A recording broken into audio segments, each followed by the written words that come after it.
ఈ రాత్రి కాలంలో మరి దేవుని యొక్క వాక్యంలోకి వెళ్ళడానికి మనము సిద్ధపాటు కలిగి ఉందాము. దేవునికి స్తోత్రం. మరి ఆత్మఫలాల్లో ఒక ఫలం పేరు ఏంటండి? సాత్వికము. ఒక ఫలం ఏంటండి? సాత్వికము.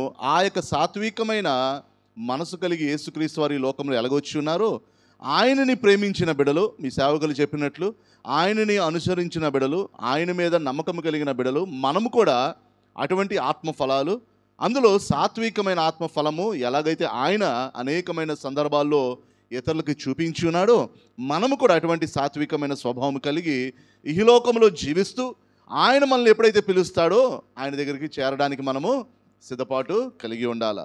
మరి ఆ యొక్క సాత్వికమైన స్వభావంలో ఒక 5 అంశాలు మనం ఆ రోజు ధ్యానించుకున్నాం. మొట్టమొదటిది ఏంటంటే తండ్రి యొక్క ఇష్టాన్ని ఆయన ఈ లోకంలో నెరవేర్చడానికి వచ్చి ఉన్నాడు. ఎవరి ఇష్టమమ్మా? తండ్రి ఇష్టము.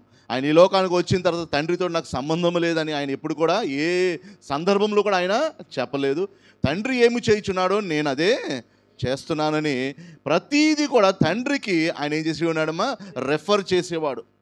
ఇది నేను చేస్తున్నానంటే తండ్రి నాకు నేర్పించాడని, తండ్రి యొక్క ఇష్టపట్టే నేను వచ్చి ఉన్నాను, తండ్రి యొక్క చిత్తము చేయడానికే నేను వచ్చి ఉన్నాను, నా యొక్క తండ్రి చిత్తము చేసిన వారే నాకు అమ్మ, అన్న, చెల్లి కూడా ఒక సందర్భంలో ఆయన చెప్పినట్లు మనం చూస్తున్నాం. దేవుని బిడ్డలుగా కూడా మనము కూడా ఎప్పుడు కూడా దేవునిని సంతోషపెట్టేవారుగా ఉండాలి. దేవుని సంతోషపెట్టాలంటే ఆయనకి ఇష్టమైన రీతిలో మనము జీవించాలా, ఆయన చిత్తంలోనే మనము ఎల్లప్పుడూ నడవాలని, అది మొట్టమొదటి స్వభావము, మొట్టమొదటి విషయము యేసుక్రీస్తు వారు తెలియపరిచి ఉన్నారు. అది మన జీవితంలో కూడా మనం ఏం చేయాలండి? నేర్చుకోవాలా, మనము అలవాటు చేసుకోవాలా. రెండవదిగా ఆయన భూలోకములో దేవుడు అనుగ్రహించిన తల్లిదండ్రులు కూడా ఆయన లోబడినట్లు మనం చూస్తున్నాం. మరియమ్మ యేసేపు పట్ల కూడా వారు లోబడి ఆ యొక్క తల్లిదండ్రులు చెప్పిన మాటకి వారు విధేయత చూపిస్తూ ఆయన ఈ లోకములో తల్లిదండ్రుల పట్ల కూడా ఆయన ఎలాగమ్మా లోబడి విధేయత కలిగిన మనసు కలిగిన వారుగా మనము చూచి ఉన్నాము. మూడవదిగా మరి యేసుక్రీస్తు యొక్క వంశావళిలో రాహాబ్ అని ఒక వేశ్య గురించి మనం ధ్యానించాము. ఎంతమంది గుర్తుందో లేదో తెలియదు కానీ ఎవరి గురించమ్మా? రాహాబ్ అని ఒక వేశ్య. మరి యేసు యొక్క మంచి మనస్తత్వము లేకపోతే సాత్వికమైన మనసు అందులో మనకు కనిపిస్తుంది ఏంటంటే, ఒక వేశ్య లాంటి ఒక స్త్రీని కూడా తన యొక్క రక్షణ భాగ్యములో, తన యొక్క వంశావళిలో, తన యొక్క జీవితంలో ఒక భాగముగా ఆయన చేర్చుకున్నట్లు మనము చూస్తున్నాం. యేసుక్రీస్తు వారు ఈ లోకంలో జీవిస్తున్నప్పుడు ఒక సందర్భంలో చాలామంది ఒక వైశ్య స్త్రీని రాళ్ళుతో కొడదామని చాలామంది సిద్ధపడితే, అందులో యేసుక్రీస్తు వారు ఏమన్నారంటే, మీలో ఎవరిలో అయితే పాపము లేదో వారు ఈ స్త్రీని కొట్టమంటే అందరూ ఏం చేశారమ్మా? ఆ రాళ్ళు పక్కనే పడిసి కాముగా వెళ్ళిపోయి ఉన్నారు. ఆ స్త్రీ చేసిన పని పాపమే, దేవుని వాక్యానికి విరుద్ధమే. కానీ అలాంటి వారిని కూడా యేసు ఏమి చేసేవాడండి? ప్రేమించి వారిని క్షమించి వారి యొక్క జీవితాల్ని మార్చుకోమని చెప్పి, ఇంకా మీరు ఇలాగా ఎప్పుడు కూడా చెయ్యొద్దని వారిని పంపించే సందర్భాలు మనము చూచుచున్నాము. నిజమే, దేవుని యొక్క సంఘములో కావచ్చు, సమాజంలో కావచ్చు, గ్రామంలో కావచ్చు, మన కుటుంబ సభ్యులు కావచ్చు, వారు కూడా కొన్నిసార్లు ఏంటంటే దేవునికి అయిష్టముగా జీవించి కొన్ని దుష్ట కార్యాలు, దుష్ట అలవాట్లలో పడిపోయిన వారు చాలామంది లేకుండా పోలేదు. అలాంటి వారిని కూడా మనము ఏం చేయాలంటండి? ప్రేమించి వారికి మనము సహాయము సహకారాలు అందిస్తూ, వారి కోసం మనం ప్రార్థన చేస్తూ, వారిని మళ్ళా యేసుక్రీస్తు యొక్క వంశావళిలోకి తీసుకొచ్చే పూర్తి ప్రయత్నము ప్రతి క్రైస్తవుడు చెయ్యాల. యేసుక్రీస్తు వారు ఎలాగైతే రాహాబుని తన వంశావళిలో కలుపుకున్నాడో, మీరు నేను కూడా నశించిపోయిన దాన్ని వెతికి రక్షించి యేసుక్రీస్తు యొక్క రక్షణ భాగ్యంలోకి మనము నడిపించే బాధ్యత దేవుడు మనకి ఇచ్చి ఉన్నాడు. దేవునికి స్తోత్రం. యేసుక్రీస్తుకి ఇచ్చిన పిలుపు దేవుడు మనకు కూడా ఇచ్చి ఉన్నాడు. ఏంటి? నశించిపోయిన దాన్ని వెళ్ళి మనము వెతికి రక్షించి ప్రభు పాదాల దగ్గర తెచ్చే బాధ్యత దేవుడు మనకి ఇచ్చి ఉన్నాడు. అలాంటి రాహాబునే యేసుక్రీస్తు వారు విడిచిపెట్టలేదు. మనం ఏం చేయాలండి? అలాంటి వారిని మనం వెతుక్కుంటూ వెళ్ళాలా. అది దేవుని బిడ్డలకు కలిగిన మనస్తత్వము. హల్లెలూయా. ఆడేంటంటే తాగుబోతాడు, ఆడి జన్మలో మారడని చాలామంది మనం స్టేట్మెంట్లు ఇచ్చేస్తూ ఉంటాం. ఏం చెప్తామండి? ఆడు జన్మంలో మారడాడు అని దేవుని బిడ్డలుగానే మనము ఏం చేస్తాము? దేవుని వాక్యం విరుద్ధముగా మాట్లాడతాం. వాక్యం ఏం సెలవిస్తుంది? జీవము మరణము చెప్పండమ్మా, నాలుక వశము. అంటే నువ్వు మరణం ప్రకటించావు, అది దేవుని బిడ్డలుగా మనము చెయ్యకూడదు. నాలుగవదిగా మరి యేసుక్రీస్తు వారు ఏంటమ్మా, పరిశుద్ధాత్మ ద్వారా ఆయన జన్మించినట్లు మనం చూస్తున్నాం. దేని ద్వారా అమ్మా? పరిశుద్ధాత్మ మూలముగా ఆయన ఈ లోకంలో జన్మించి ఉన్నాడు. ఒక వ్యక్తి నికోదేము అనే ఒక వ్యక్తి యేసు దగ్గరికి వచ్చి అడుగుతున్నాడు, ప్రభువా నేను మళ్ళా ఎలాగా తిరిగి జన్మించాలా, నా తల్లి గర్భంలోకి మళ్ళీ నేను వెళ్ళాలి ఏంటి అని అడిగితే, అప్పుడు యేసుక్రీస్తు వారు ఒక మంచి మాట చెప్తున్నారు. ఒకడు నీటి మూలముగాను ఆత్మ మూలముగాను జన్మిస్తేనే కానీ వాడు దేవుని రాజ్యంలోకి ప్రవేశించడు. దేవునికి స్తోత్రం. కాబట్టి మనము యేసుక్రీస్తు వారు ఎలాగైతే ఈ లోకంలో పరిశుద్ధాత్మ యొక్క శక్తి ద్వారా జన్మించి ఉన్నారో, మీరు నేను కూడా మన యొక్క ఆత్మీయ జీవితంలో మనం జన్మించాలంటే నీటి బాప్తీసం అందరూ పొంది ఉన్నాం, అవునా కాదండి? అందరం బాప్తీసం తీసుకున్నాం. కానీ ఆత్మలో కూడా మనం బాప్తీసం పొందాలి. మన ఆత్మ కూడా రూపాంతరము చెందాలి. మన ఆత్మలో ఉన్న ఆలోచన విధానము, మనము చేస్తున్న కార్యాలు కూడా మారినప్పుడే మనకి దేవుని రాజ్యము దేవుడు అనుగ్రహిస్తూ ఉంటాడు. బాప్తీసం పొందుకుంటే డైరెక్ట్గా పరలోకం వెళ్తారని చాలామంది బోధకులు చెప్పడం వినుంటారు మీరు. నిజమే, అది బాప్తీసం పొందితే వెంటనే పరలోకము రాదు. అది ఏంటి, ఒక స్టెప్పే పూర్తి చేశారు. రెండో స్టెప్ ఏంటండి, ఆత్మ మూలముగా మనము తిరిగి జన్మించాల. యేసు ఎలాగైతే ఆత్మ మూలంగా జన్మించినారో, మీరు నేను కూడా అదే ఆత్మ మూలంగా మరలా మనము జన్మిస్తేనే కానీ దేవుని రాజ్యంలోకి మనము ప్రవేశింపలే. అంటే దాని అర్థం ఏంటి, ఆత్మకి లోబడే బిడలుగా ఉండాలా, ఆత్మ చెప్పిన కార్యాల్లో మనం నడవాలా, ఆత్మ ఫలాల్లో వర్ధిల్లాలా, ఆత్మ వరాల్లో మనం వర్ధిల్లాలా. ప్రభు మనకు చెప్తున్న మాటలు, ఆయనకు మెల్లని స్వరము దేవుడు మనకు వినిపిస్తున్నప్పుడు మనము దానికి లోబడి నడిచేవారుగా ఉండాలని దేవుడు కోరుచున్నాడు. హల్లెలూయా. నాలుగోది మనం ఏం చూసామంటే, యేసుక్రీస్తు వారి లోకం, ఐదవదిగా యేసుక్రీస్తు వారి లోకంలో జన్మించినప్పుడు ఆయన ఒక పొత్తిగొడ్డలో చుట్టి సత్రములో స్థలము లేనందున ఆయనని ఒక పశువుల సాల్లో పరుండ పెట్టి ఉన్నారు. హల్లెలూయా. ఆయన ఈ లోకంలో ఒక ఇల్లు లేని స్థితిలో ఆయన జీవించాడు. ఆయనకు ఒక సరైన ఇల్లు లేదు. మీ పాస్టర్ గారు చెప్పినట్లు ఆయనకి ఎలాగైతే ఇల్లు లేదో ఈ దినములో, అలాగే యేసుక్రీస్తు వారు కూడా ఇల్లు లేని స్థితిలో ఉన్నారు. ఇంకొక సందర్భంలో ఏసేమంటున్నారు, నక్కలకి బొరియలు ఉన్నాయి, ఆకాశ పక్షులకి గూడులు ఉన్నాయి, కానీ మనిషి కుమారుడు తలవాల్చుకోవడానికి స్థలము లేదని ఆయన దుఃఖిస్తున్నాడు. కానీ దాని గురించి ఆయన ఎప్పుడు బాధపడలేదు. దాని గురించి ఎప్పుడు ఆయన బాధపడలేదు. ఆయన ఎంత దీనమైన మనసు, ఎంత సాత్వికమైన మనసు, ఎంత మంచి మనసు కలిగిన వాడంటే, మిమ్మల్ని నన్ను మంచి బిల్డింగుల్లో, మంచి భవనాల్లో, మంచి సుందరమైన ఇల్లుల్లో ఉంచడానికి ఆయన ఇల్లు లేని తనమైనా కూడా నాకు ఇష్టమే అని ఆ యొక్క స్థితిలో కూడా ఆయన జన్మించడానికి ఇష్టపడి ఉన్నాడు. హల్లెలూయా. ఈ దినాల్లో వాళ్ళ ఇంట్లో గృహకుడికైతే నేను ఎందుకు వెళ్ళాలా? వింటున్నారమ్మా? ఎవరికి చెప్తున్నాను అర్థమవుతుందా? నా ఇంటికి అది వచ్చింది ఏంటి, ఆడింటికి నేను ఎందుకు వెళ్ళాలా? అంత గొప్ప ఆళ్ళకే మాకేముంది పప్పు అని, ఇది స్వభావం. యేసుక్రీస్తు కూడా అదే స్వభావం ఉంటే ఈరోజు మీకు నాకు రక్షణ ఉండదు. ఆయన దైవత్వాన్ని పక్కన పెట్టాడు, ఆయన ఘనత మహిమను పక్కన పెట్టాడు. 24 గంటలు పెద్దలు, కేరూబులు షేరూబులు ఆయన ఏం చేస్తారంటమ్మా పరలోకములో, పరిశుద్ధుడు పరిశుద్ధుడు పరిశుద్ధుడని ప్రతిగానము చేయబడుతుంది. అదంతా విడిచిపెట్టి ఈ పాడైపోయిన భూలోకములో నీ కొరకు నా కొరకు అడుగు పెడితే, నీ పక్కోళ్ళ ఇంట్లో గృహకుడికి వెళ్తే నీకేం నొప్పి, నీకేం బాధ వెళ్ళడానికి? ప్రభు నీ కోసం అంత చేసినప్పుడు మనం అంత చేయలేమా? ఒకసారి మన ఆత్మీయ జీవితాన్ని మనము పరీక్షించుకుందాం. ఆయనకు అటువంటి తగ్గింపు స్వభావము, సాత్వికమైన మనసు ఉంది కాబట్టి ఆయన దిగి వచ్చాడు. నీకు అటువంటి సాత్వికమైన మనసు ఉంటే నువ్వు కూడా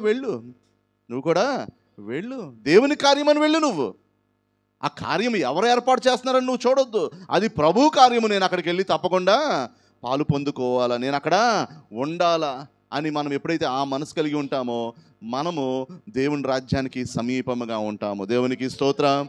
హల్లెలూయా. 6వ అంశానికి వెళ్దామండి. ఈరోజు ఇంకొక 5 అంశాలు మీకు బోధిస్తాను. త్వరగా బోధించి నేను ముగింపులోకి వెళ్తానండి. మార్కు సువార్త 2వ అధ్యాయము 15వ వచనం చదువుకుందామండి. మార్కు 2వ అధ్యాయము 15వ వచనము.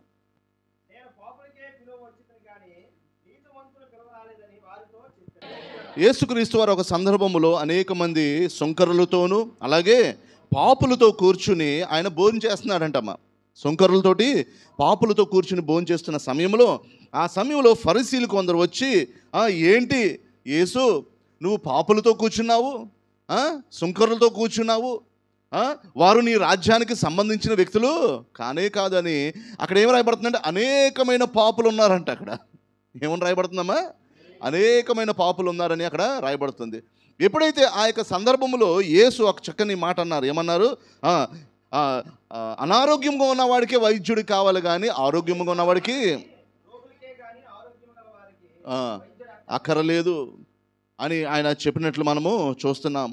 నేను పాపులని పిలవడానికి వచ్చాను కానీ నీతిమంతులని కాదు. కాబట్టి యేసుక్రీస్తు వారి యొక్క లోకములో ఉన్న ప్రాముఖ్యమైన పిలుపు ఏంటంటే పాపుల దగ్గరికి వెళ్ళి వారికి కొన్ని మంచి మాటలు చెప్పి వారు కూడా ప్రేమించబడుతున్నారని తెలియపరిచి వారితో కూర్చుని భోంచేసి మీరు కూడా విలువైన వారని తెలియపరిచి వారిని తన తండ్రి యొక్క రాజ్యంలో చేర్చుకోవడానికి ఆయన ఎన్నో నిందలు కూడా పడ్డాడు. ఎన్నో నిందలు పడ్డాడు. ఒక పాపం చేసిన వాడితో తిరిగితే ఈ సమాజం ఏమంటుందమ్మా? ఈడు కూడా ఆడాలనుకుంటే ఎంతకీ ఇద్దరికి బాగా ఈడు జోడి బాగా కుదిరిందని మనల్ని అంటారు. కానీ దేవుని యొక్క మనసు కలిగిన వారు ఏం చేస్తారంటే ఈ బిడ్డని నేనేం చేయాలా, తన యొక్క వ్యసనం నుంచి విడుదల చేసి నేను దేవుని రాజ్యంలోకి తీసుకుని రావాలని ఎప్పుడైతే మనసు కలిగి ఉంటుందో మనం ఏం చేస్తూ ఉండండి, అలాంటి వ్యక్తుల కోసం మనము వెతుకుతూ ఉంటాము. హల్లెలూయా. మరి యేసుక్రీస్తు వారు ఏమంటున్నారు? నేను ఆ పాపాత్ములతోటే నేను తింటాను, వాళ్ళ కోసమే నేను వచ్చి ఉన్నాను, వాళ్ళు రోగములు ఉన్నారు కాబట్టి వాళ్ళ రోగాన్ని బాగు చేయడానికే నేను వాళ్ళతో ఉంటానని అక్కడ మనం చూస్తున్నాం. యేసు పాపుల్ని ప్రేమించే దేవుడిగా ఉన్నాడు. హల్లెలూయా. ఈ లోకం పాపుల్ని ఏం చేస్తుందమ్మా? ద్వేషిస్తుంది. కానీ మన యేసు ప్రేమించాడు. ఎందుకు? ఆయన యొక్క మనసు. పరలోకములో ఉన్న ఆ యొక్క ఆలోచన ఏంటి? లోకంలో ఉన్న బిడ్డలందరినీ నేను రక్షించాలి, వాళ్ళందరూ పాపంలో ఉన్నారని పాపుల్ని ప్రేమించే మనసు తండ్రికి ఉంది. అదే మనసు ఎవరికి వచ్చిందండి? కుమారుడు కలిగి ఉన్నాడు. అదే మనసుతో ఆయన ఈ లోకంలో 33.5 సంవత్సరాలు జీవించి ఆయన రాజ్యాన్ని కట్టి ఉన్నాడు. దేవునికి స్తోత్రం. హల్లెలూయా. కాబట్టి జీసస్ లవ్డ్ ద సిన్నర్. యేసు పాపుల్ని ప్రేమించాడు. సంఘముగా మనం ఏం చేయాలి? మనం ఎట్టి రీతిలో ఉండాలా? అలాంటి వ్యసనాల్లో అలాంటి ఇబ్బందుల్లో ఉన్న వారి పట్ల మనం ఏమీ చేయాలని మనం ఏం చేయాలండి? ఒక ఆలోచన కలిగి ఉండి సంఘముగా వారి కోసం మనము ఎట్టి రీతిలో ప్రార్థన చేయాలా, ఎట్టి రీతిలో ఆ యొక్క సమస్య నుంచి ఆ యొక్క పాపం నుంచి వారిని బయటికి తీసుకుని రావాలని ఎక్కువగా మనం ఏం చేయాలండి? కృషి చేసేవారుగా ఉండాలని వాక్యం ద్వారా మనల్ని హెచ్చరిస్తున్నాడు. హల్లెలూయా. మరొక అంశం తీసుకుందామండి. మత్తయి సువార్త 8వ అధ్యాయంకి వెళ్దామండి. 8వ అధ్యాయం 2వ వచనము.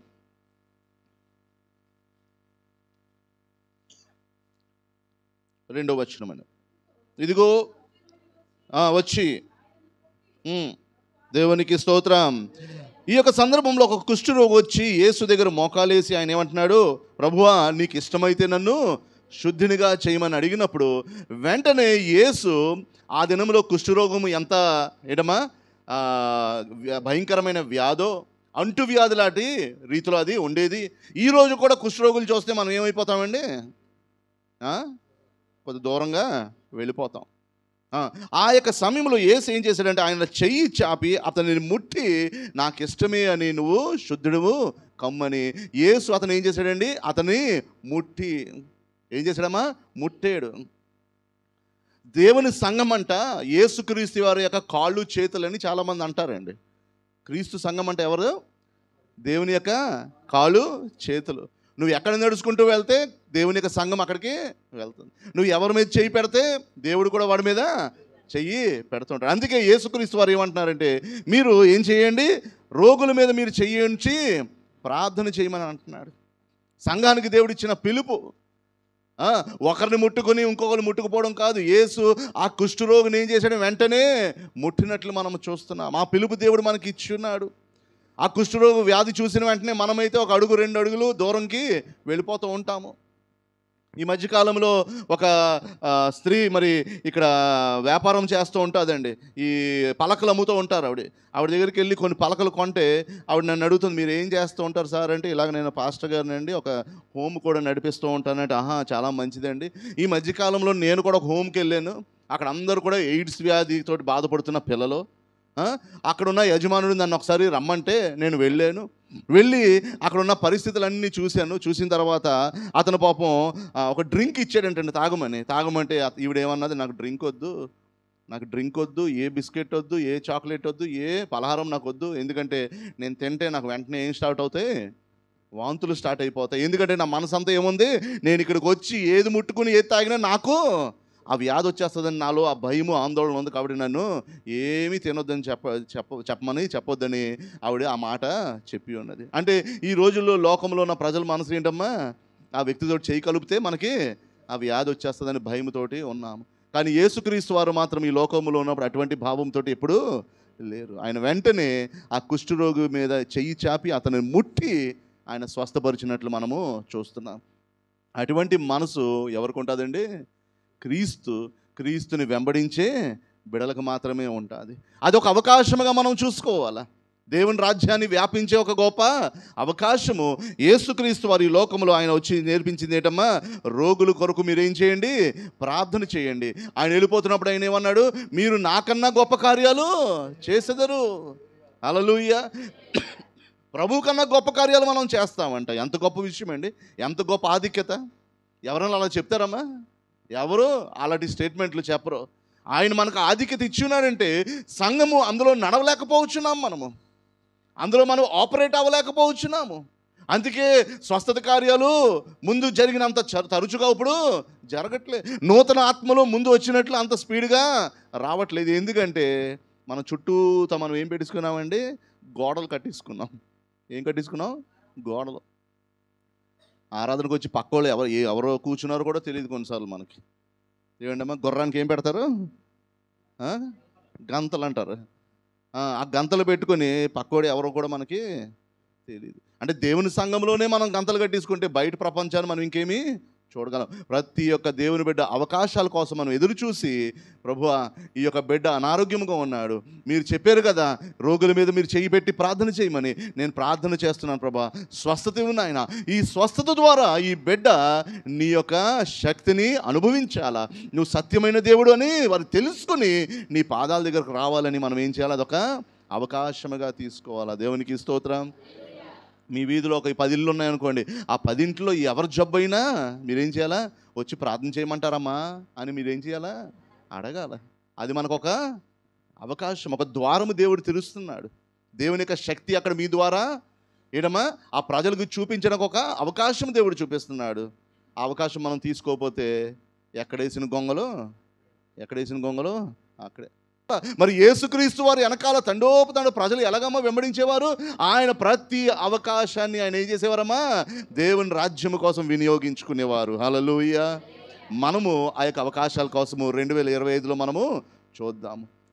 యేసు ఎలాగైతే పాపుల్ని ప్రేమించాడో, యేసు ఎలాగైతే రోగుల కొరకు ఏం చేశాడమ్మా? ప్రార్థన చేసి జాగ్రత్త వహించున్నాడో, మనము కూడా అందులో నడుద్దాం. యేసుని ప్రేమించడం అంటే ఏదో గొప్ప కార్యం చేయవసరం లేదమ్మా, ఎక్కడికో వెళ్ళిపోవసరం లేదు. ఏమా మీ పక్కన ఉన్న వారికి మనము క్రీస్తు యొక్క ప్రేమ ప్రతిదినము చూపిస్తూ ఉండాలి. ఈ దినాల్లో సంఘాలు ఏమైపోయాయంటే అవుట్డోర్ యాక్టివిటీస్ ఎక్కువ అయిపోయాయండి. అవుట్డోర్ యాక్టివిటీస్ ఎక్కువ. చర్చ్లో యాక్టివిటీస్కి ఎవరు రారు. చర్చ్ యాక్టివిటీస్కి ఎవరు రారు. ఏంటమ్మా పదండి అందరూ సువార్తకి వెళ్దామంటే 8 ఆటోలు 10 ఆటోలతో బయలుదేరిపోతారమ్మా. ఎన్ని ఆటోలతోటి? 8 ఆటోలు 10 ఆటోలు. మంచిదే, వెళ్ళొద్దు అంటలే. కానీ చర్చిలో ఉపవాస కూడికంటే అవునా కదంటారు? అంటే అవుట్డోర్ యాక్టివిటీస్ ప్రేమిస్తున్నారు, చర్చ్ లోపల యాక్టివిటీస్ని అయ్యా తలనొప్పి అయ్యారు, ఒళ్ళనొప్పులు అయ్యారు, రోజంతా కష్టపడి వచ్చాను అయ్యారు అని ఏదో సాకులు చెప్తాను. మనం అవుట్డోర్ యాక్టివిటీస్ ఎంత బలంగా చేస్తున్నామో దేవుని సందులో కూడా మనం కూడా అంతే బలముగా పొందేవారుగా మనము ఉండాలి. దేవునికి స్తోత్రం. హల్లెలూయా. దేవుని యొక్క గొప్ప విషయం ఏంటంటే ఆయన ప్రతి వారిని దీవించాడు. ఒక స్వార్థకి వెళ్ళాలంటే ఏది ఆలోచించుకోవడం మనం వెంటనే రేపు ఉదయం వెళ్ళిపోవడానికి కూడా దేవుడు అంతా గొప్పగా ఆశీర్వదించున్నాడు ఆర్థికంగా. కానీ దేవుని సందులో కూడా సమయం గడపడం అన్నది చాలా చాలా ఇంపార్టెంట్. మన గ్రామంలో ఉన్న అవకాశాలు కూడా మనం ఏం చేయాలమ్మా? సద్వినియోగం చేసుకునే బిడ్డలుగా మనం ఉండాలి. దేవునికి స్తోత్రం. హల్లెలూయా. మత్తయి సువార్త 15వ అధ్యాయం 32వ వచనంకి వెళ్దామండి ఒకసారి. దేవునికి స్తోత్రం. ఇక్కడ యేసుక్రీస్తుతోటి ఆ యొక్క బిడలందరూ కూడా ఇంచుమించు ఒక 5,000 మంది ఉంటారమ్మా. 4,000 నుంచి 5,000 మంది అంట. వారందరూ 3 దినాల నుంచి యేసు యొక్క మాటలు వింటూ అక్కడే ఉండిపోయారంట. ఎన్ని రోజులు అంటమ్మా? 3 దినాల నుంచి వాళ్ళకి ఆహారం కూడా లేదు. ఆ యొక్క ఆహారం లేని స్థితిలో ఆ యొక్క యేసు బోధ అయిపోయిన తర్వాత ఇంటికి వెళ్ళిపోతున్నప్పుడు యేసు వారిని చూసి కనికరం కలిగిందంట. కనికరం కలిగి, అయ్యో వీరు ఇదే ఆకలి స్థితిలో వెళ్ళిపోతే మధ్యలో ఎక్కడో సొమ్మసిల్లి పడిపోతారు వీళ్ళు, అది నాకు ఏమాత్రము ఇష్టం లేదని శిష్యులకి ఏం చెప్పాడు, వీళ్ళకి ఆహారం పెట్టమన్నారు. ఆ పెట్టమన్న తర్వాత అక్కడ ఒక దేవుడు ఏం చేశాడమ్మా, యేసు ఒక అద్భుత కార్యము చేయడము జరిగింది. కానీ అద్భుత కార్యం మీద మన దృష్టి కాదు, కానీ అక్కడ యేసుకి ఏం కలిగిందంటమ్మా, కనికరము కలిగెను. హల్లెలూయా. ఆకలిగా ఉన్నవారి పట్ల యేసుకి ఏం కలిగింది, కనికరము. పాపుల పట్ల ఆయనకి ఏం కలిగింది, ప్రేమ. అలాగే రోగుల పట్ల ఆయనకి ఏంటమ్మా, ప్రేమ. అలాగే ఆకలితో ఉన్న వారి పట్ల ఆయనకి ఏం కలిగింది, కనికరము కలిగింది. సంఘం యొక్క పిలుపు ఏంటంటే ఆకల్లో ఉన్న వారికి మనం ఏం చేయాలమ్మా, ఆహారం పెట్టేవారుగా ఉండాలి. దేవునికి స్తోత్రం. హల్లెలూయా. మరి అటువంటి వారు ఎవరున్నారు మన గ్రామాల్లో, మన సమాజంలో, మన వీధుల్లో ఆహారం లేని స్థితుల్లో ఎవరున్నారు? ఎంతమంది వృద్ధులు ఉన్నారు సమాజంలో? ఆ యొక్క బిడల చేత చీకొట్టబడి ఒంటరి జీవితం జీవించే ఎంతమంది వృద్ధులు ఉన్నారు? వారి పట్ల మనం ఏం చేయించున్నాము? యేసుక్రీస్తు వారు ఆ యొక్క తండ్రి యొక్క చిత్తము నెరవేరుస్తూ సమాజంలో ఉన్న ఆకలి కలిగిన వారి పట్ల కూడా ఆయన ఏం కలిగి ఉన్నాడంటమ్మా, కనికరము కలిగి ఉన్నవాడుగా ఉన్నాడు. హల్లెలూయా. కాబట్టి మనము సంఘము కూడా ఆ విషయంలో కూడా మనం ఏం అవ్వాలా, ఎదగాల. ఆ విషయంలో మనం ఏం చేయాలమ్మా, ఎదిగి ప్రభువా ఆకలితో ఉన్నవారు ఎవరున్నారు నాకు చూపించు ప్రభువా అంటే దేవుడు తప్పకుండా అవకాశాలు కల్పిస్తూ ఉంటాడు. మీ ఇంట్లో ఒక 10 పొట్లాలు తయారు చేసుకోండి, పులిహోర ఏదో పెట్టి వెళ్ళండి. ఆ బ్యాగ్ పట్టుకుని అలాగ మీరు రోడ్డు మీదకి వెళ్తే చాలామంది మనకి కనిపిస్తారు. ఇచ్చేయండి. 100 చేయవసరం లేదు, 300 500 చేయవసరం లేదు, ఒక 10 ప్యాకెట్లు తీసుకెళ్ళండి అమ్మా. దేవుడు తప్పకుండా ఏం చేస్తాడమ్మా, అయ్యగారు చెప్పినట్లు, బిషప్ అయ్యగారు చెప్పినట్లు, ప్రభువునందు మీ యొక్క ప్రయాసము వ్యర్థము కాదు. ఆ చిన్న పని కూడా దేవుడు ఏం చేస్తున్నాడు, లిఖించి అది ఆయన చేస్తాడమ్మా, జ్ఞాపకం పెట్టుకుని ఏడమ్మా ఆయన తప్పకుండా మనకి ఆయన ఆశీర్వదించే దేవుడిగా ఉంటాడు. దేవునికి స్తోత్రం. హల్లెలూయా. కాబట్టి యేసు ఆకలి కలిగిన వారి పట్ల ఏం కలిగాడమ్మా, కనికరము కలిగాడు. మనం కూడా ఈ రోజుల్లో ఆకల్లో ఉన్నవారు, బట్టలు లేనివారు, ఇల్లు లేని వారిని చూసి అయ్యో పాపమని వెళ్ళిపోతాం, కానీ ఇంకేమీ చేయం. పాపం అన్న మాట అనేస్తాడు, కడుపు నిండిపోయింది అనుకుంటాం. కానీ యాక్షన్లో పెట్టాలి. సంఘం ఏం చేయాలమ్మా, కార్యరూపంలో ఆ కనికరం నీ హృదయంలో వస్తే దాన్ని ఏం చేయాలి, వెంటనే కార్యరూపంలో దాన్ని మీరు పెట్టినప్పుడే దేవుడు సంతోషిస్తూ ఉంటాడు. అప్పుడే ఆ యొక్క 2వ ఆజ్ఞ, నీవలే నీ పొరుగు వారిని నువ్వు ప్రేమించుమని, ఆ 2వ ఆజ్ఞని మనం సంఘముగా నెరవేర్చేవారుగా ఉంటూ ఉంటాము. దేవునికి స్తోత్రం. హల్లెలూయా. 4వ అంశంకి వెళ్దామండి. మత్తయి సువార్త 26వ అధ్యాయము 14వ వచనం చదువుకుందామండి. 26వ అధ్యాయం 14వ వచనము. దేవునికి స్తోత్రం. ఇక్కడ యూదా ఇస్కరియోతు యేసుని అప్పచెప్పడానికి ఏం చేశాడమ్మా, ఒక బేరం సెట్ చేసుకున్నాడు. ఏం చేసుకున్నాడు, బేరం. ఆ బేరం ఏంటంటే 30 వెండి నాణ్యాలు. నేను యేసుని మీకు అప్పచెప్తాను, మీరు నాకు 30 వెండి నాణ్యాలు ఇమ్మని బేరం సెట్ చేసుకుంటాడు. యేసుక్రీస్తు వారు శిష్యులతో గెత్సెమనే తోటలో ఉన్నప్పుడు అక్కడ ఈ యొక్క ఇస్కరియోతు ఏం చేశాడమ్మా, ఆ యొక్క ప్రధాన యాజకుల యొక్క సమూహముతోటి అక్కడికి వెళ్ళి, నేను ఎవరినైతే ముద్దు పెట్టుకుంటానో ఆయనే యేసు అని మీరు తెలుసుకుని అప్పుడు ఆయన మీరు బందీ చేసుకుని తీసుకుని వెళ్ళిపోవచ్చు, నా మాట నేను నెరవేర్చుకుంటానని యోధా ఏం చేశాడమ్మా, యేసుని అప్పచెప్పినట్లు మనము చూస్తున్నాం. ఎప్పుడైతే యోధా వచ్చి యేసుని ముద్దు పెట్టుకున్నాడో అదే 26వ అధ్యాయము 50వ వచనంలో యేసు ఒక చక్కని మాట, హృదయాన్ని ఏటమ్మా కదిలించి ఒక మాట అక్కడ చెప్పుచున్నాడు. ఆయన యేసు, చెలికాడా నువ్వు చేయవచ్చినది చెయ్యమని. హల్లెలూయా. యోధాను ముద్దు పెట్టి వచ్చినప్పుడు యోధాతోటి ఏమంటున్నాడు, చెలికాడా నువ్వు ఏదైతే చేయడానికి వచ్చేవో అది నువ్వు చేసి వెళ్ళు. ఏంటి చేయడానికి వచ్చాడు, యేసుని అప్పగించడానికి, సిలువ మరణానికి అప్పగించడానికి. అలాంటి సిలువ మరణాన్ని అప్పచెప్పడానికి యోధా పూనుకున్నాడని యేసుకు తెలుసు. ఈ నా పాత్రలో ఒకడు చేయి పెట్టిన వాడు నన్ను అప్పచెపుతాడని యేసు అనేకమైన సందర్భాల్లో చెప్పుకుంటూ వచ్చి ఉన్నాడు. ఆ యొక్క సందర్భం ఎప్పుడైతే వచ్చిందో, ఆ దినం ఎప్పుడు వచ్చిందో, ఆ రోజు కూడా యేసు యోధాతో ఏమంటున్నాడు, నా చెలికాడా అంటే నా స్నేహితుడా. ఎవరైతే ద్రోహం చేస్తాడో వాడిని మనం ఏమంటామండి, ద్రోహి అంటాం, లేదా శత్రువు అంటాం, లేకపోతే నాకు కీడు చేసిన వాడు అంటాం. కానీ ఈ యొక్క యోధ కీడు చేయడానికి తలంచాడు. యేసుని ద్రోహము చేయడానికి ఆయన నిర్ణయించుకుని వచ్చాడు. కానీ యేసు ఆయన యొక్క జాలిగల హృదయము, ఆయన క్షమించే మనసు, ఆయన యొక్క ప్రేమతో నిండిన మనసు ఎంత గొప్పదంటే ఆ స్థితిలో కూడా యోధాన్ని ఏమంటున్నాడు? మై ఫ్రెండ్ అంటున్నాడు, నా స్నేహితుడా. మనం అలాగ అనగలమా? ఎప్పుడు నోరు జారిపోద్దో మనకే తెలియదు, అవునమ్మా? వెంటనే బీపీ వచ్చేస్తుంది. కానీ యేసు ఒక భయంకరమైన పరిస్థితుల్లో ఈ యొక్క యోధ అప్పచెప్పిన తర్వాత ఆయన పరిస్థితి ఏంటమ్మా? కొరడా దెబ్బలు, ఉమ్ములు, పిడుకులు దెబ్బలు, సిలువ మరణము, క్రూరమైన మరణము. అవన్నీ తలంచుకున్నా కూడా యేసుకి ఏం కలుగుతుంది? యోధా మీద ఇంకా ప్రేమే కలిగి నా చెలికాడా అని పిలుచుతున్నాడు. దేవునికి స్తోత్రం, హల్లెలూయా. దేవుని సంఘం యొక్క పిలుపు ఏంటంటే మన పట్ల ఎవరు ఎంత ద్రోహం చేసినా మనం ఏం చేయాలమ్మా? చివరి వరకు ఆయన్ని మన స్నేహితుడిగా, మన సహోదరిగా, మన సహోదరుడిగా ఆయన చివరి వరకు మనం ప్రేమించాలని ఆ పిలుపులో దేవుడు మనకు పిలిపిస్తున్నాడు. హల్లెలూయా. ఆ వ్యక్తి మారుతాడో లేదో అది రెండో సంగతి. కానీ నీ పిలుపు ఏంటి? అలాంటి ద్రోహిల్ని కూడా మనము ప్రేమించే మనసు మనకు ఉండాలని యేసు ఆయన యొక్క జీవితం ద్వారా సంఘానికి ఆయన నేర్పించి వెళ్ళి ఉన్నాడు. అది కష్టం అంటారా, సులువు అంటారా? చెప్పండి అమ్మా. చాలా కష్టం, చాలా కష్టం. But that is our calling. అదే మన పిలుపు, అదే మన పిలుపు.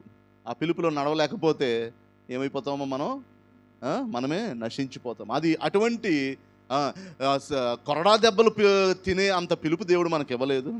ఏమా ముళ్ళ కిరీటం పెట్టుకుని అంత బాధ మనలో పెట్టలేదు. కాళ్ళు చేతుల మీద మేకలు కొట్టించుకుని అంత క్రూరమైన మరణం మనకి ఇవ్వట్లేదు. కానీ మనకిచ్చిన ఒక పిలుపు ఏంటంటే నీకు ఎవరైతే అపకారం చేసి ఉన్నాడో వారికి మనము ప్రేమించాలని దేవుడు మనల్ని ఈ యొక్క సంఘటన ద్వారా బోధిస్తున్నాడు. దేవునికి స్తోత్రం, హల్లెలూయా. మేకలు కొట్టించుకోవడం సులువా లేకపోతే ఆయన్ని ప్రేమించడం సులువా? ఇప్పుడు చెప్పండి. అంటే యేసు అంత ప్రయాసపడినప్పుడు మనం ఇది చేయలేమంటారా? అది మన పిలుపు. That is our calling. ఆ కాలింగ్లో, ఆ యొక్క పిలుపులో మనం నడిచినప్పుడు దేవుడు మన ద్వారా గొప్ప కార్యాలు చేయడానికి ఆయన సిద్ధంగా ఉన్నాడు. దేవునికి స్తోత్రం, హల్లెలూయా. బోధించడం నాకు సులువుగా ఉంటుంది, కానీ నాకు పాటించడము కష్టమే. కానీ అది అలవాటు చేసుకోవాలి. మన హృదయాల్ని దాన్ని సిద్ధపరచుకోవాలి. మన మైండ్స్ని దాని కొరకు ఏం చేయాలమ్మా? ట్రైనప్ చేసుకోవాలి. ప్రతివాడు మంచోడని మనం నమ్మేయడం కాదు. ఎవరో ఒకడు ఏదో ఒక రోజు మనకి వెనకాల పొడుస్తాడు. అది కూడా మనము ఎక్స్పెక్ట్ చేస్తూ అలాంటిది ఏది జరిగినా ప్రభువా నేను నీ యొక్క రాజ్యాన్ని కోల్పోయే బిడ్డగా నేను ఏమాత్రము ఉండకూడదని, రాజ్యం అది మనం ఎప్పుడైతే దృష్టి పెట్టుకుంటామో ఇవన్నీ కూడా ఏమైపోతాయమ్మా? ఇవన్నీ చిన్న చిన్న సమస్యలన్నీ కూడా మనకి ఏమీ కాకుండా దేవుడు తీసివేస్తూ ఉంటాడు. దేవునికి స్తోత్రం, హల్లెలూయా. అలాగే మత్తయి సువార్త 16వ అధ్యాయం చదువుదామండి. 16వ అధ్యాయము 18వ వచనము. యేసుక్రీస్తు వారు పేతురుని చూసి ఒక మాట అన్నారు ఒక సందర్భంలో. నీవు పేతురువు, నీ మీద నేనేం చేస్తాను? సంఘాన్ని కట్టుకుంటాను. అంటే యేసుకి పేతురు మీద గొప్ప ఆశలు పెంచుకున్నాడు అండి. ఏం పెంచుకున్నాడమ్మా? ఆశలు. ఇతని ద్వారా నేనేం చేస్తాను? నా సంఘాన్ని కట్టుకుంటానని ఆయన నిర్ణయించాడు. చాలా గొప్పగా పేతురుని నమ్మాడు. మనం కూడా మన జీవితాల్లో కొందరిని చాలా గుడ్డిగా నమ్మేస్తాం. ఏం చేస్తామండి? గుడ్డిగా నమ్మేసి ఆడుంటే చాలండి మనం ఏదన్నా చేసేయగలమని కొందరు. యేసు కూడా అలాగే ఎవరి మీద? పేతురు మీద అలాగే నమ్మకము పెట్టి పేతురుతో ఏమంటున్నాడు? నీ మీద నా సంఘాన్ని, ఎవరి సంఘమమ్మా? నా సంఘాన్ని నీ మీద నేను కడతానని పేతురు మీద చాలా ఆశలు పెట్టుకున్నాడు. ఆ ఆశలు పెట్టుకున్న పేతురు అదే 26వ అధ్యాయము 10 వచనాల తర్వాత ఏం జరిగిందో చూద్దామండి. 26వ అధ్యాయము 75వ వచనం చదువుకుందామండి.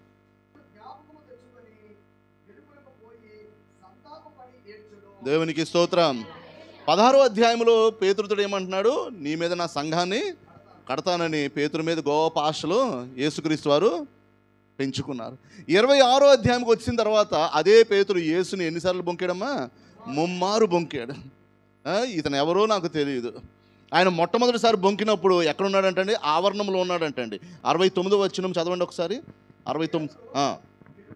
వెలుపుట. చాలమ్మా, దేవునికి స్తోత్రం.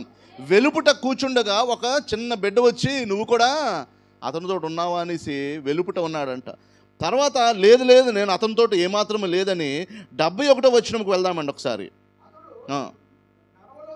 నడవలోకి వెళ్ళాడు. ముందు ఎక్కడున్నాడమ్మా? వెలుపులో ఉన్నాడంట. తర్వాత నడవలోకి వచ్చాడంట. అక్కడ కూడా ఏమంటున్నాడు? నాకు అతనికి సంబంధము లేదు. అంటే దేవుడి నుంచి ఏమైపోతున్నాడు? దూరం అయిపోతున్నాడు. ఏ పేతురు మీద అయితే దేవుడు ఆశ పెట్టుకున్నాడో ఆ పేతురు ఏమైపోతున్నాడు? ఒక్కొక్క అడుగు దేవుడి నుంచి దూరం అయిపోవచ్చున్నాడు. అలాంటి ఆశ పెట్టుకొని ఆయన ఆశ ఏమైపోయిందమ్మా? భంగం అయిపోయింది. అమ్మో, ఈడు నన్ను 3 సార్లు నా చావు వచ్చినప్పుడే నన్ను బొంకేడు. ఈడి మీద నా సంఘం ఏం కట్టుకుంటాను? ఈడి మీద నా సంఘం ఏం కట్టుకుంటానని యేసుకు మరి ఆలోచన వచ్చి ఉంటుందా? మీకు నాకు ఆలోచన వస్తుందంటారా? రాదంటారా? వస్తుందండి, తప్పకుండా వస్తుంది. ముందే వచ్చేస్తుంది మనకు ఆలోచన, ముందే వచ్చేస్తుంది. కానీ యేసుకి అలాంటి ఆలోచన రాకుండా ఆయన పేతుర్ని ఎంత గొప్పగా వాడుకున్నాడంటే, అపోస్తల కార్యం 2వ అధ్యాయానికి వెళ్దామండి. ఒకసారి 40వ వచనం చదువుకుందాము. దేవునికి స్తోత్రం, హల్లెలూయా. పేతురు ఎప్పుడైతే యేసుని బొంకి వెళ్ళిపోయాడో, ఒక సందర్భంలో యేసుక్రీస్తు ఏమంటున్నారంటే, పేతురు, నేను నీ కోసం ప్రార్థన చేస్తున్నాను, నీవు మళ్ళా లేచి నిలబడిన తర్వాత అనేకమైన సహోదరులకు ఏమవుతావో ఒక గొప్ప ప్రోత్సాహంగా నువ్వు ఉంటావని. పేతురు ఎవరైతే యేసుని విడిచిపెట్టి వెళ్ళిపోయాడో, ఏ పేతురు మీద దేవుడు ఆశలు పెట్టుకున్నాడో ఆశలన్నీ కూడా ఏడమ్మా పాడు చేసి వెళ్ళిపోయి ఉన్నాడో, ఆ పేతుర్ని మళ్ళీ ఏం చేశాడమ్మా? నిలబెట్టుకున్నాడంట. ఆయన నిలబెట్టుకున్నప్పుడు ఆయన సువార్త బోధించిన తర్వాత ఇక్కడ రాయబడుతున్న మాట ఏంటంటే, ఆ రోజు 3000 మంది ఏం చేశారమ్మా? బాప్తిసము పొంది రక్షణ పొంది ఉన్నారంట. దేవునికి స్తోత్రం, హల్లెలూయా. కొన్నిసార్లు మనము ఎవరి ద్వారా అయితే దేవుని యొక్క సేవ మనం జరిగించాలో, ఏ సంఘ బిడ్డలు అయితే మనకు సపోర్ట్గా ఉంటారో, ఏ వ్యక్తులైతే మనకు సపోర్ట్గా ఉంటారో వారే మనకు కొన్నిసార్లు ఏంటమ్మా విడిచిపెట్టి వెళ్ళిపోయినప్పుడు మనం ఏం చేస్తాము? అమ్మో, ఇంకా జన్మలో ఎవరిని కూడా నమ్మకూడదని అనుకుంటాము. అవునా కదా? అనుకుంటాం. కానీ అది మన పిలుపు కాదు, అది మన పిలుపు కాదు. దేవుడు ఏదైతే నిశ్చయించాడో తప్పకుండా మన జీవితాల్లో ఆ కార్యాలు చేస్తాడు. పేతురు పడిపోయాడు, కానీ దేవుని యొక్క ప్రేమ ఎంత గొప్పదంటే పేతురు వైపు మళ్ళీ పేతుర్ని లేవనెత్తాడు. ఆయన ద్వారా ఆయన గొప్ప సంఘాన్ని ఆయన కట్టి ఉన్నాడు. దేవునికి స్తోత్రం, హల్లెలూయా. ప్రియమైన సంఘమా, మరి యేసుక్రీస్తు వారు అనేకమైన సందర్భాలు అనేకమైన పాఠాలు మనకు నేర్పించి ఉన్నాడు. ఇవన్నీ అద్భుత కార్యాలే, ఇవన్నీ జరిగిన సంఘటనలే. కానీ వాటిని మన జీవితంలో మనం ఎలా అలవాటు చేసుకోవాలంటే, ఇవన్నీ కూడా రాత్రంతా కూర్చున్న ఓల్డ్ సందర్భాలు మనకి దొరుకుతూ ఉంటాయి. కాబట్టి ఈ రాత్రి కాలంలో మరి ఈ 5 అంశాలు మీకు నేను చెప్పి ఉన్నాను. మనము పాపములో ఉన్న వారి పట్ల ఏం చూపించాలంటమ్మా? ప్రేమ చూపించేవారుగా ఉండాలి. వారిని మనము అసహించుకునేవారు కాకుండా వారికి ప్రేమ చూపించి ఆ యొక్క పాపం నుంచి బయటకు రావడానికి మనము కావలసిన సహాయము ఏదో ఒక రీతిలో వాళ్ళని మనం అందించాలి. రెండోది, రోగుల పట్ల మనం ఏం కలిగి ఉండాలా? శ్రద్ధ, ఆ కేర్ చూపించాలి మనం. ఆ యొక్క రోగుల పట్ల ఆ శ్రద్ధ చూపించినప్పుడు అదొక గొప్ప అవకాశముగా క్రీస్తు మనకు అనుగ్రహిస్తూ ఉంటాడు. మూడోదిగా, ఆకలి కలిగిన వారి పట్ల జాలి, కనికరము కలిగిన వారుగా మనము ఉండాలి. దేవునికి స్తోత్రం. నాలుగవదిగా, ఎవరైతే నిన్ను కీడు చేయాలనుకుంటున్నాడో వాడిని చివరి వరకు మనం ఒక స్నేహితుడిగా, ఒక సహోదరుడిగా, ఒక సహోదరిగా మనము ప్రేమించాలి. ఐదవదిగా, ఎవరి మీద మనం ఆశలు పెట్టుకున్నామో వారి మీద మనము ఏమైపోకూడదు? నిరాశ కాకుండా వారి గురించి మనం ఏం చేయాలా? ప్రార్థన చేయాలి. ప్రార్థన చేస్తే దేవుడు తప్పకుండా ఏం చేశాడమ్మా? పేతురు, నేను నీ కోసము ప్రార్థన చేస్తున్నానని యేసు చెప్పి ఉన్నారు. నువ్వు మరలా లేచిన తర్వాత అనేక మందికి నువ్వేమవ్వాలా? ఒక ప్రోత్సాహం కలిగిన బిడ్డగా ఉండాలా. మనము ప్రార్థన చేయాలి.